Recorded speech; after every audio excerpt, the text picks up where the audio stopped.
Patay kang kulambutan ka.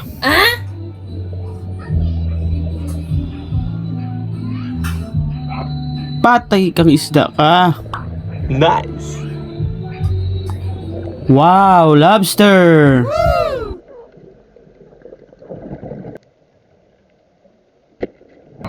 Patay kang banahan ka.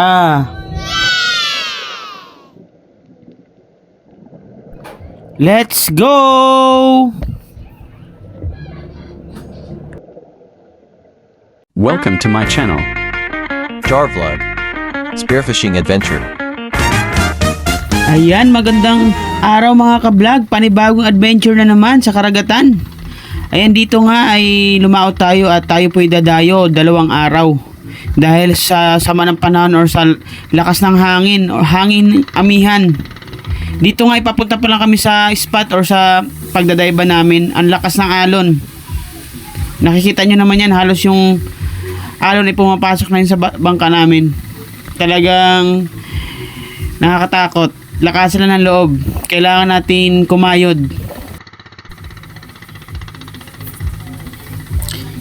Dito nga yung lakas ng amihan, hanging amihan. Talagang dandahan lang yung takbo namin. Nakita nyo naman halos yung alon ay matabunan na yung bangka namin. Dahil yung bangka namin maliit lang.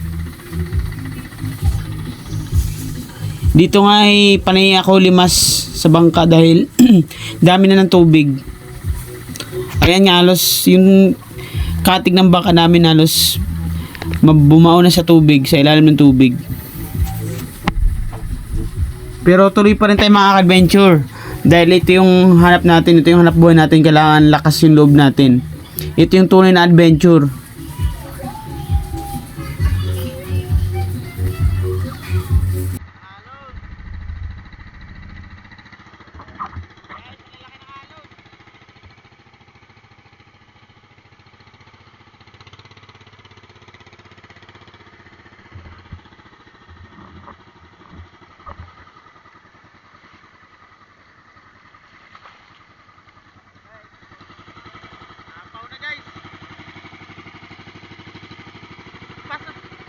Pasok na yung tubig sa bangka.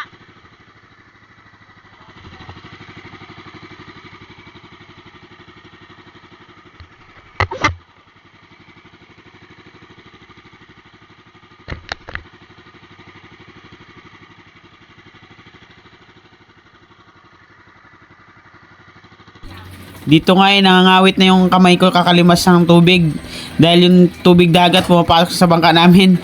Ayan, kailangan natin limasan, baka lumubog yung makina natin.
Guys, pasok yung alon sa bangka. Alon ng dagat. Ayan oh.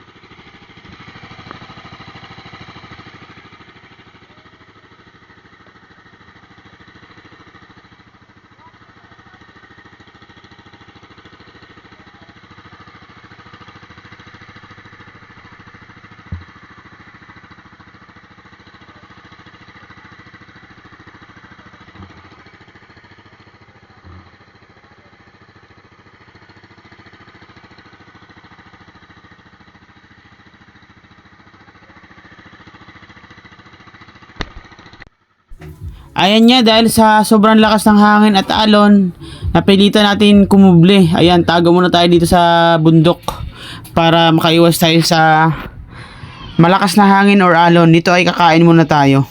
Nice. Guys, tatago kami guys. Malakas ang hangin. Alon. Malaki yung alon, kaya tatago muna kami. Kukuble.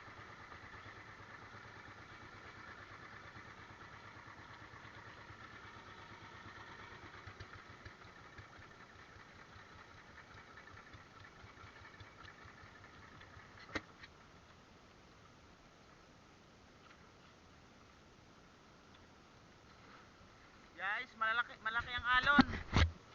Malakas ang hangin, dagat. Yan. Ano muna kami, kuble. Tatago muna. Kinakalon at saka malamig. Malamig.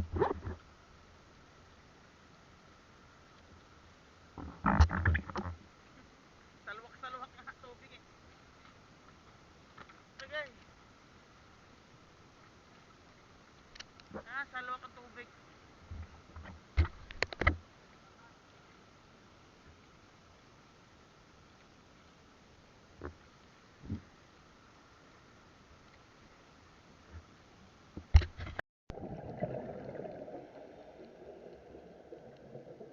Ito yung una nating sisid. Ito yung unang nating napana. Ito ay uri ng danggit or samaral.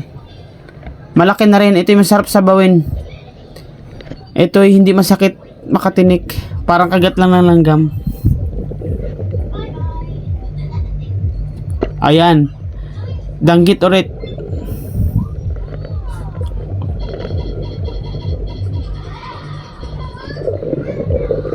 Ano yun sila, partner? 2 piraso magkasama.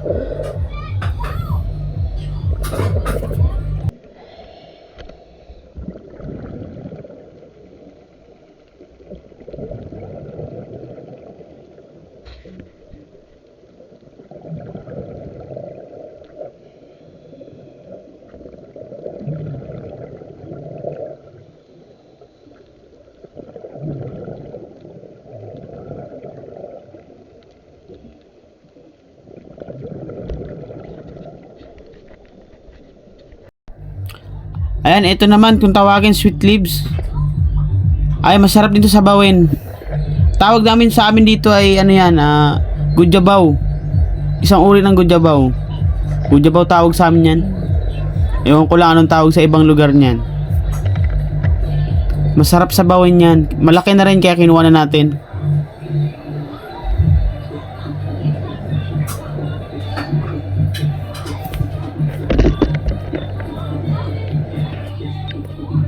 Ayan, sumunod. Ito naman ay may nakita tayo sa ilalim, nakatago. Sumiksik siya sa ilalim. Pero napansin ko na malayo pa lang, nakita ko na yung kanyang buntot. Kaya dinandahan natin kasi mautak tong isda na to eh. Kailangan utakan din natin. Abang-abangan nyo kung anong isda to. Headshot to mamaya. Ayan, dyan nga ay lumipat, mautak talaga tong isda na to. Nakita niyang yung sinag ng aking flashlight lumipat sa kabila, pero nakapansin ko siya agad.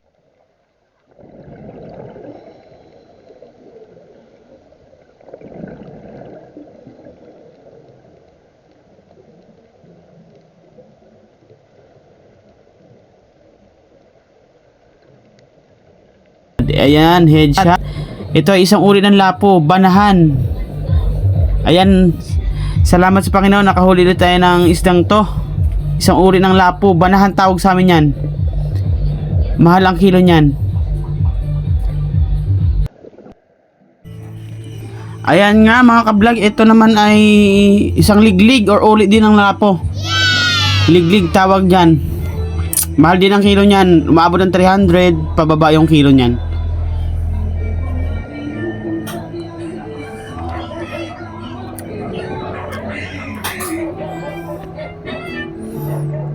Ayan, kahit papaano meron din tayo napapala ng mga isda kahit malakas yung dagat.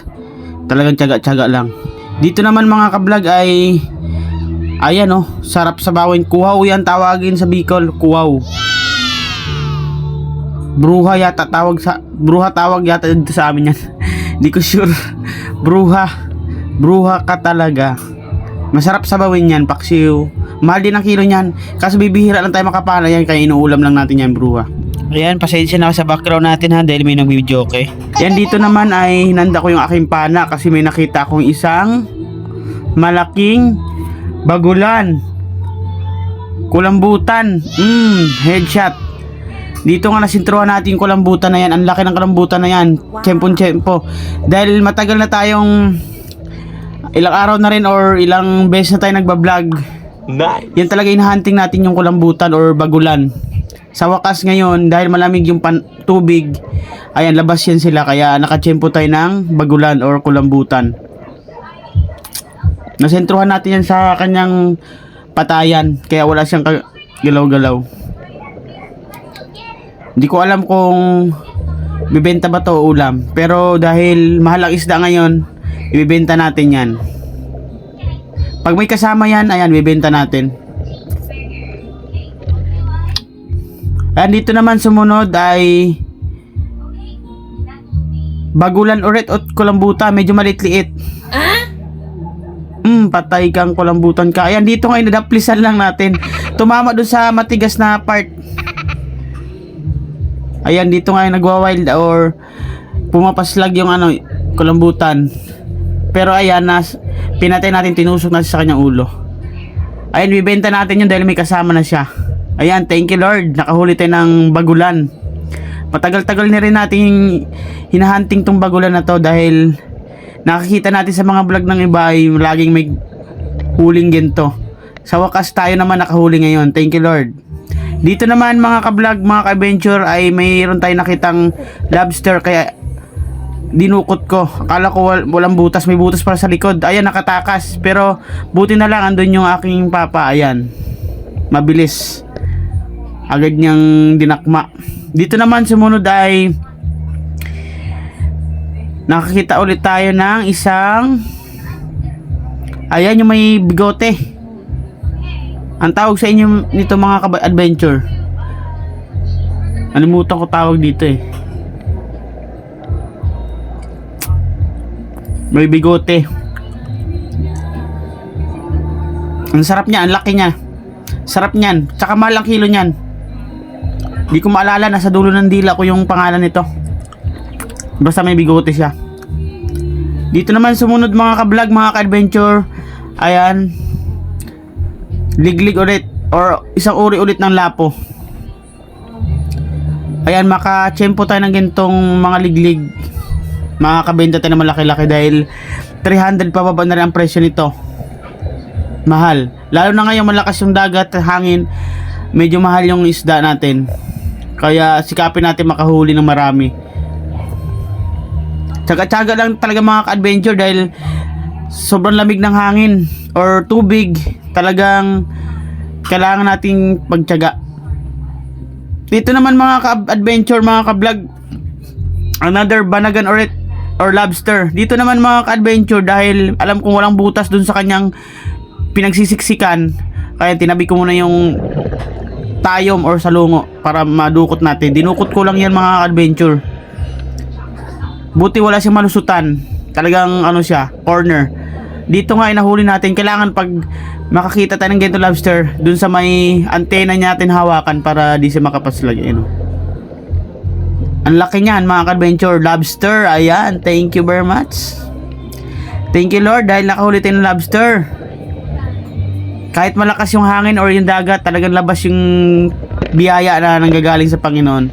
Lobster yan. Sunod-sunod nga tayo nakahuli ng mga lobster dyan, kaya salamat sa Panginoon. Dito naman ay may nakita tayong kulambutan. Ayan, akala ko nga kulambutan or bagulan. Hindi pala. Bisang butete pala. Pero ito yung nakakain. Tagutungan tawag sa amin ito. Musi sa Bicol tawag. Ang laki nga niya. Akala ko kulambutan na. Papanain ko na sana. Pero pag may nagbili niyan or gusto natin kumain ng ganyang butete, kumukuha tayo niyan pa isa-isa lang. Pero ngayon kasi wala naman nagbilin. Kaya hindi natin kinuha. Ayan, dito naman mga ka-vlog, mga ka-adventure, dito ay umahon na tayo. Nakahuli tayo ng lapo. Ayan oh. Dito nga ay sinali na natin yung ating isda para malagyan na ng yelo dahil dayo tayo 2 araw. Ito ay lobster. Ito yung lobster natin kailangan buhay para mahal ang benta natin dyan. Kailangan lagyan natin sa buhay-buhayan or lagyan natin sa dagat. Ayan, kung nagustuhan mo, don't forget to follow and subscribe. Thank you!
Daya.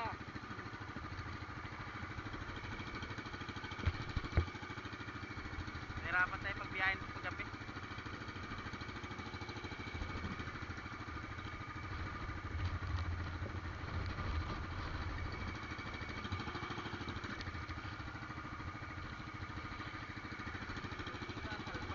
Ha?